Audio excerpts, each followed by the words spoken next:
మన కిల్లా రామాయణం యొక్క చైర్మన్గా బాధ్యత స్వీకరించినాను. అదేవిధంగా ఎమ్మెల్యే ద్వారా నాకు ఒక లెటర్ ఇచ్చిండు చైర్మన్గా. ఎమ్మెల్యే గారికి మొదటగా దండం తీరుతున్నా, పాదబంధనము. అదేవిధంగా మన గ్రామంలోని సర్పంచ్, ఉప సర్పంచ్, గ్రామాభివృద్ధి కమిటీ వీడీసీ డైరెక్టర్ గారి ద్వారా వాళ్ళ సహకారం, గ్రామాభివృద్ధి కమిటీ గ్రామ ప్రజల సహకారంతో మన రామాలయాన్ని అభివృద్ధి పథంలో నడిపిస్తానని చెప్పేసి అభివృద్ధి కార్యక్రమాల్లో కూడా పార్టీలకు అతీతంగా పనిచేస్తాను.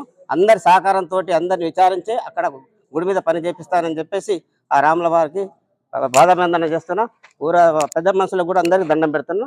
అందరూ కూడా నాకు సహకరించగలరని నా యొక్క మనవి.